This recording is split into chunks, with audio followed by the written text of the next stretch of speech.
When Chris Massey first started theorising about the construction process involved in building the pyramids, much of what shaped his ideas and then formulated his process was already evident and established. The pyramid precinct was already there, 22 feet wide and 33 feet deep. There was evidence of a canal, and there was a covered causeway.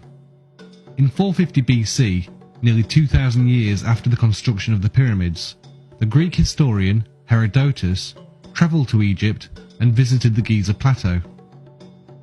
Here, his guide explained to him that the causeway alone took 10 years to build. But whereas traditional historians view it as a walkway used for ceremonial purposes, Chris saw a pipe, a culvert, too engineered and far too robust for such a simple function. With these parts of the puzzle already in place, Chris began to construct his own method. The project would begin by putting all of the infrastructure in place. A canal would be dug from the Nile connected to the limestone quarry and as close to the pyramid site as possible. A harbour would be built on the canal and a roofed causeway built from the harbour to the pyramid build area. A moat, that is the precinct, would be dug around the limestone outcrop and filled with water. The workforce would be told that any rock protruding through the water needs chipping off. Once all the protruding stone has been removed, the water level would be lowered and the process repeated. The whole area inside the moat need not be levelled, only around the first metres in. It is imperative the perimeter blocks are precisely level for structural strength, like the perimeter walls of a house. The interior is less important, and there is little need to remove rock, only to replace it with blocks. Once the water level has been dropped to around 30 millimeters around the full perimeter of the pyramid base and no rock is protruding, the foundations are level and ready to receive the blocks. As soon as the project starts and infrastructure is being put in place, quarrying and shaping the blocks can begin. An enormous amount of blocks would be completed by the time the pyramid site is ready to accept them. When limestone is first quarried, it is a relatively soft rock which hardens when exposed to the CO2 in the atmosphere. By placing the blocks straight into water after they're released from the quarry face, the stone will stay softer and more easily worked with copper tools. By shaping the blocks in the water surface can be used as a constant level. By moving floats around the blocks, they could be easily turned in the water and all 6 sides levelled and shaped. Furthermore, working in water is also a more pleasant, cool, dust-free environment. The outer casing blocks would be quarried upstream at the quarry at Tura. A groove would be precisely carved into the quarry floor and every block would be placed into the groove during shaping. By using the water surface as a level, every block placed into the groove would produce exactly the same angled face, which would line up perfectly when placed. The casing block angle can be checked by using a simple water level.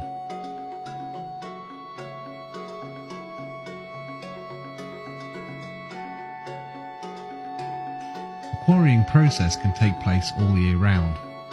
Once shaped, the blocks would have floats attached and then left in the store area on the quarry floor.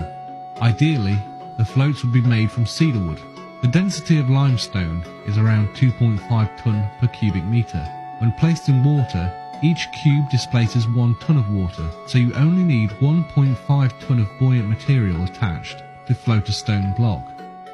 Cedar wood has a density of around 500 kilograms per cube, so around 3 cubes of cedar wood would be required to float each cube of limestone. The amount of buoyant material required could be massively reduced by either hollowing out the wood or replacing the wood with more buoyant material. But then, as now, Egypt was not blessed with large forests and an abundance of timber, so the floats would be made from sealed papyrus matting wrapped around inflated animal skins. Papyrus grew in abundance, and the whole population knew how to work it, making everyday products from shoes to curtains with it. Papyrus buoyancy properties were well known and had been used for millennia to make simple rafts. Animal skins were commonly used to store liquids such as wine and water. When empty and inflated, They make excellent floats. By having the floats pre-attached to the blocks, they would float in the water, not on it, so saving thousands of man-hours trying to load the multi-ton blocks on top of unstable rafts.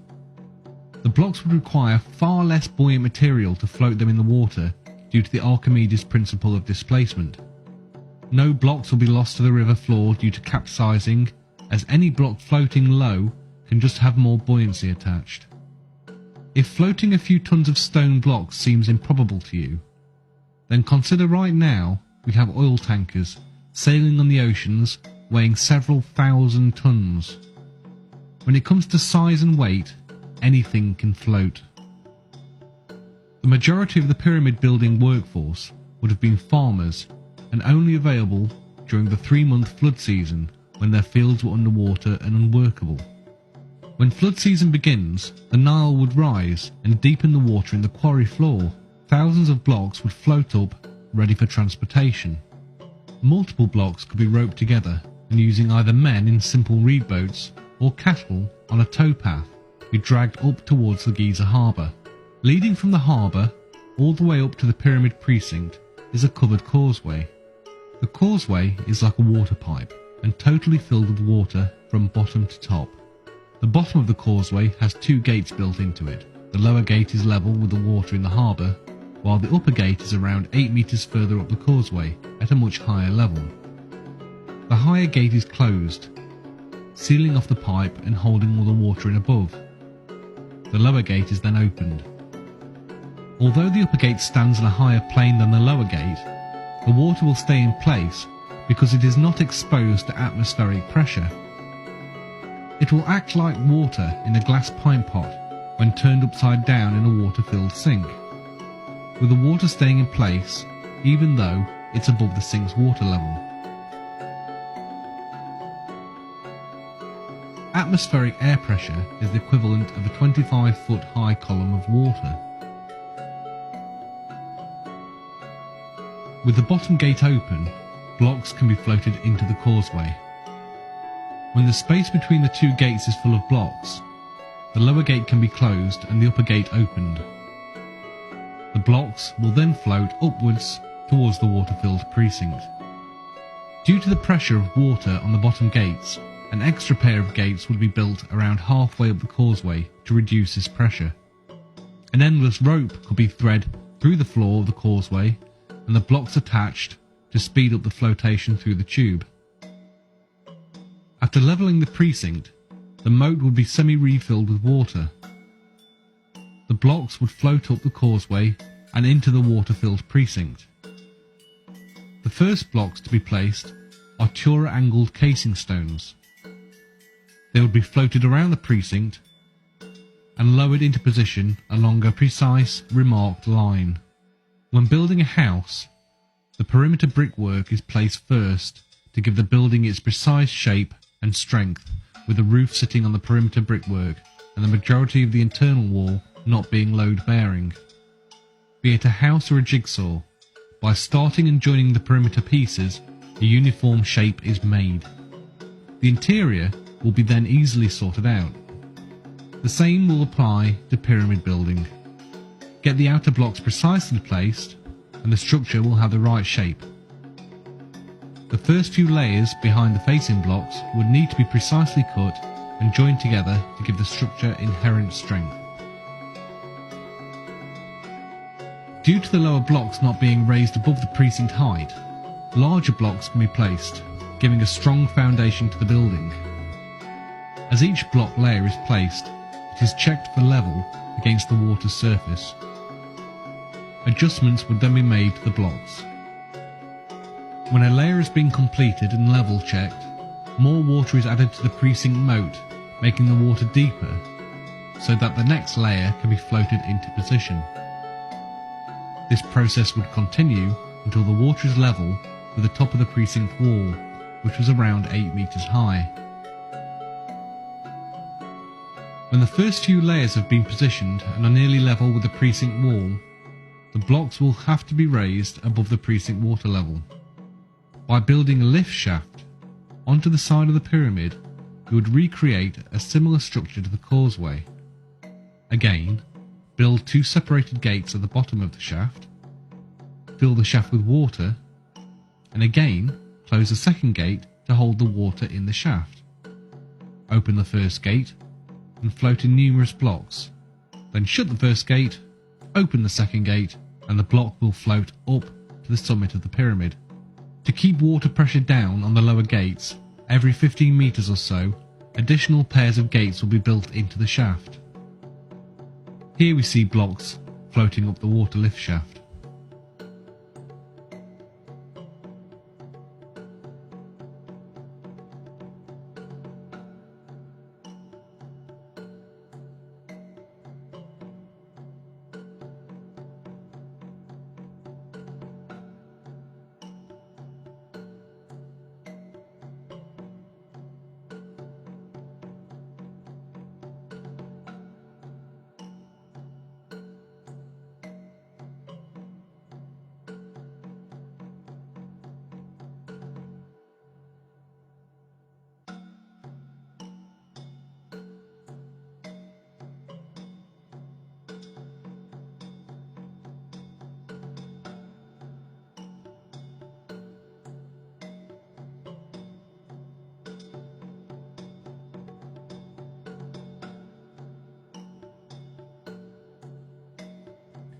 During the process of building the water shaft, the waste side of a facing block would be used to create a perfect seal, as it already starts at the correct angle.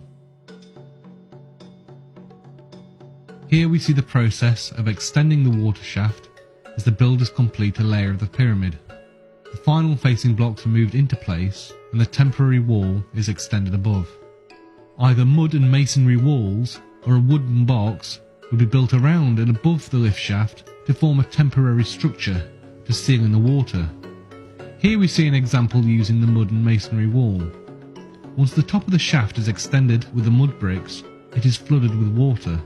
Because the quantity of water it contains is small compared to the shaft, it doesn't require the same level of reinforcement. Then, each of the blocks needed to create the next level are floated up and into place until the layer is complete. The lift shaft system requires the shaft to be heightened less than a metre for each pyramid level rise, taking relatively little material and time to build, compared to the heightening, widening and lengthening of the traditional ramp theory for each level rise of the pyramid. The shaft wall could be anywhere up to 3 metres thick, circumventing any issues regarding water pressure. Further to this, the shaft would be waterproofed. There are many ways to achieve this given the materials available at the time.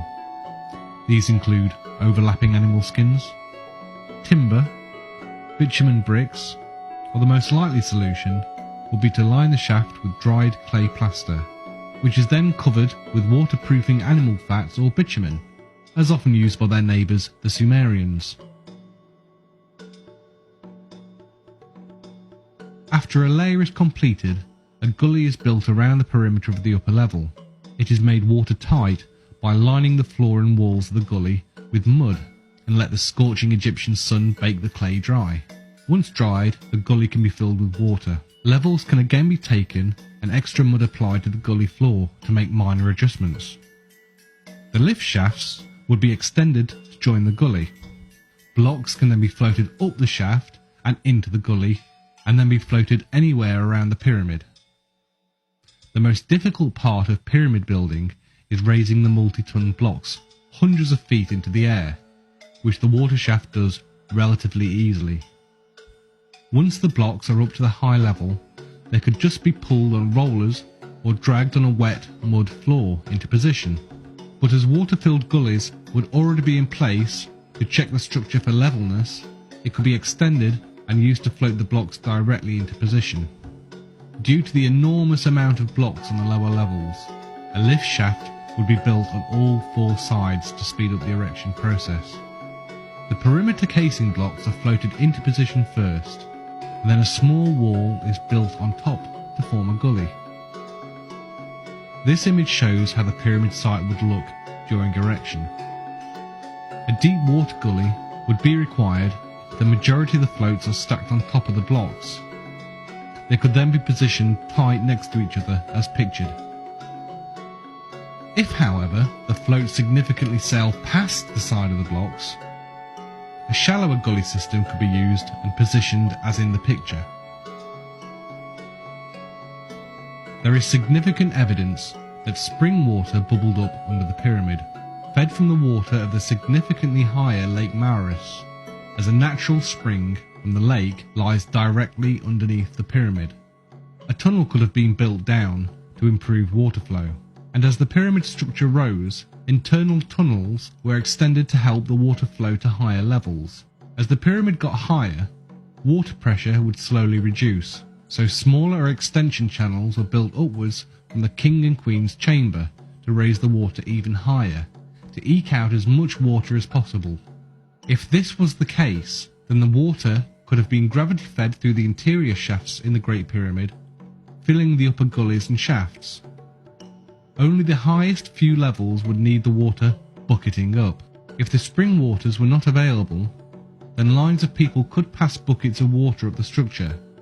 It is likely that these workers would be shaded by reeds suspended above them to protect them from the heat of the sun. There are multiple ways for raising water, from the manual approach seen here in the picture, or using the shidduth method, as seen here from 19th century Egypt. Or they could even use oxen pulling bucket-laden ropes. As a comparison, a standard domestic outdoor hosepipe can deliver around 15 litres a minute, compared to the 600 litres a minute using buckets. If a 10-litre bucket is passed in 1 second, then 100 litres could be passed in 10 seconds. 600 litres a minute per line.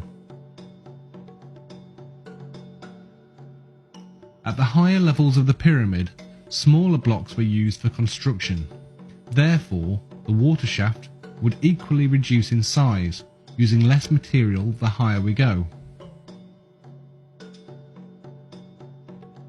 Here we see how the completed pyramid would look, without the centuries of wear that we see today. The white limestone of Tura would shine in the sunlight. Here we see the traditional view of pyramid building, with thousands of men dragging staggering weights up an enormous ramp which would take millions of tons of material to construct. Once completed, this enormous ramp would need to be demolished and the material dispersed, compared to the easily demolished lift shafts which could be smashed from above and act like a rubbish chute. Evidence is beginning to surface that lends itself to the theory of using water shafts for moving the blocks to the pyramids. The picture you see here is of a roofed causeway that was discovered near Snefru's bent pyramid.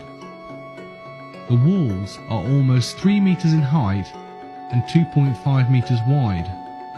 This type of causeway is just like the kind that Chris imagines with his theory. Well, how about this? Here we see the well-preserved causeway at the Pyramid of Unis. Why were the walls built so strong and thick, and such large roof slabs used just to create a walkway?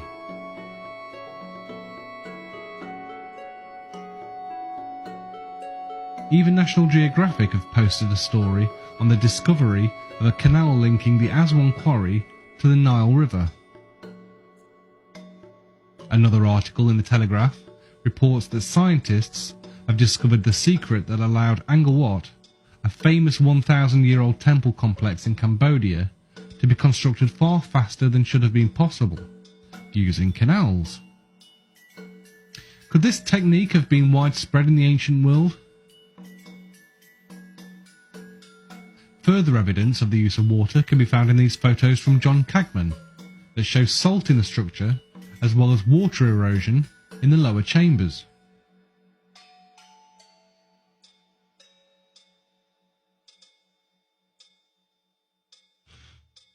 Compelling new evidence is now coming to light that there were significant, large high-pressure springs bubbling up on the Giza plain at the time the pyramids were built. These high-pressure springs were fed by a huge underground aquifer, fed at the time from the faster-running deeper Nile. We also have supporting evidence to the flotation theory in the discovery of connection bosses. As you can see in the image, these bosses have been found on various pyramid blocks, much like the modern day lifting lugs. Because of their orientation, it is clear that they would be used to suspend the blocks from above, as would be the case with flotation. Other evidence that lends credence to the flotation theory is the fact that throughout the pyramid structure, salt and water-based impurity has been found. This points towards the notion that there was a lot of water contained at some point within the pyramid structure. Finally, it has been known for some time that the Great Pyramid has very subtle concave sides. This is only visible with the correct lighting conditions as seen here. Could this be evidence of the water shaft? For a deeper look into the water shaft theory, then please read the book.